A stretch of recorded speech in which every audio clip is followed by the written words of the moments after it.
Hi అందరికీ, welcome to Manju vlogs. అందరూ ఎలా ఉన్నారు? బాగున్నారా? నేనైతే చాలా బాగున్నానండి. ఈరోజు అయితే నేను పాలకూరతో బోండాలు అయితే చేశాను. చాలా బాగా వచ్చాయి. పాలక్ బోండా చాలా పైన అంతా క్రిస్పీగా, లోపలైతే సాఫ్ట్గా చాలా బాగుందండి. తినడానికి కూడా చాలా బాగుంది. టేస్ట్ అయితే బాగుంది. మనం ఎలా చేయాలో ఒకసారి ప్రాసెస్ అయితే చూసేద్దాం. అలాగే వీడియో చూస్తున్న వారందరూ మీకు ఈ వీడియో నచ్చినట్టయితే లాస్ట్ వరకు చూసి సబ్స్క్రైబ్ చేయండి. అలాగే లైక్ కూడా చేయండి. మీరు లైక్ చేయడం వల్ల ఇంకా కొంతమంది నా వీడియోని చూసే అవకాశం అయితే వస్తుంది. ప్లీజ్ సబ్స్క్రైబ్ చేయండి. ఇంకైతే ప్రాసెస్లోకి వెళ్ళిపోదాం. చూద్దాం రండి.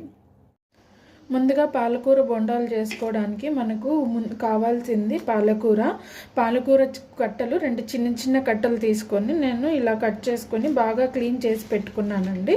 సో మనం ఇంకా ప్రాసెస్కి అయితే వెళ్ళిపోదాము. ముందుగా మనకు కావాల్సింది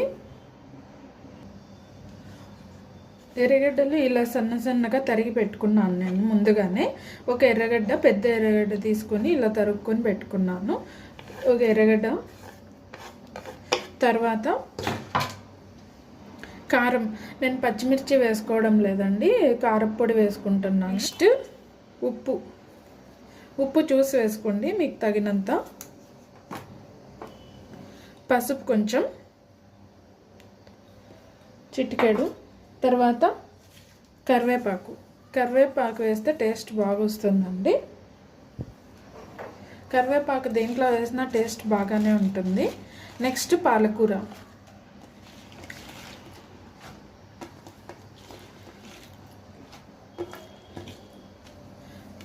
వేసుకునేసి ఫస్ట్ ఇవన్నీ బాగా కలుపుకుందాం. మనము లైట్గా కలుపుకోండి, ఎక్కువ పిసికేయకండి. పిసికేస్తే ఆకంతా చెదురు అయిపోతుంది. తర్వాత నేను శనగపిండి వేసుకుంటున్నాను. 3 గరిటెలు వేసుకుంటున్నా. ఫస్ట్ వాటర్ వేసుకోకుండా ఇలాగే కలుపుకుందామండి. మెల్లగా ఇలా కలుపుకుందాము. ఎందుకంటే ఆనియన్లో కూడా వాటర్ ఉంటుంది, తర్వాత పాలకూరలో కూడా వాటర్ ఉంది కాబట్టి ఫస్ట్ వాటర్ వేయకుండా ఇలా కలుపుకుందాం. మనము పైనే కలుపుకోవాలి, ఆకులు మెత్తగా అయిపోకుండా.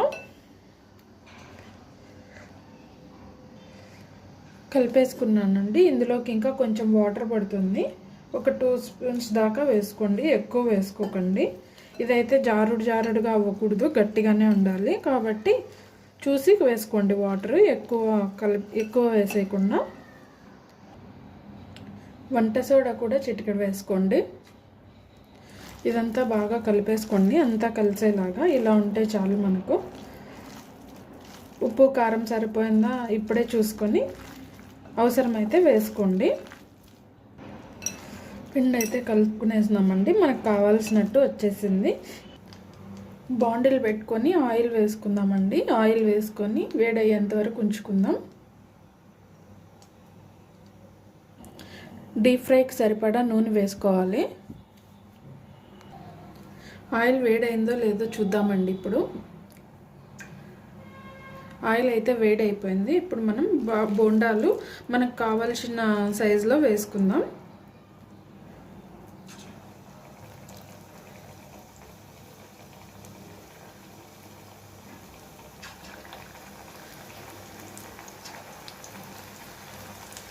ఒకదానికొకటి అతుక్కోకుండా వేసుకోవాలండి.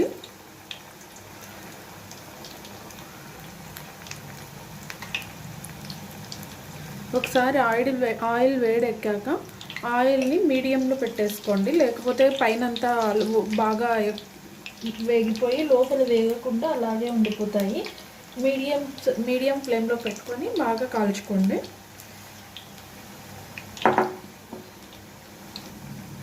ఈ పాలక్ బోండాలు ఈజీ స్నాక్ రెసిపీ అండి. చాలా ఈజీగా చేసేయచ్చు. ప్రాసెస్ కూడా చాలా సింపుల్.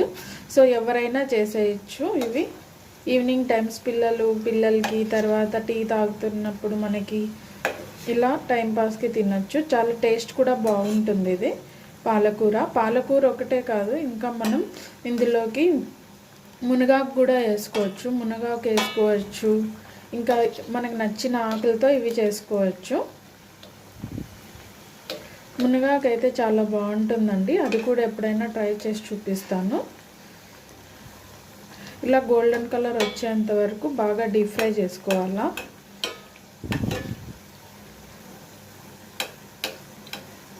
లోపల బాగా వేగాలండి.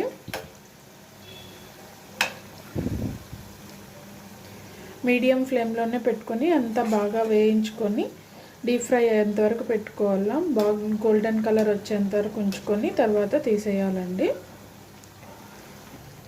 చూడండి ఇట్లా బంగారు రంగులోకి వచ్చేంత వరకు ఉంచుకోవాలా. లోపలైతే బాగా డీప్ ఫ్రై అయిపోయినాయి. ఇప్పుడు దించేసుకుందాం. ఇలాగే అన్నీ వేసేసుకుందామండి. ఇప్పుడు వీడియో నచ్చినట్టయితే ప్లీజ్ సబ్స్క్రైబ్ చేయండి, లైక్ కూడా చేయండి. మీరు లైక్ చేయడం వల్ల ఈ వీడియోని ఇంకొంతమంది చూసే అవకాశం ఉంది. ప్లీజ్ లైక్ చేయండి, సబ్స్క్రైబ్ చేయండి. అలా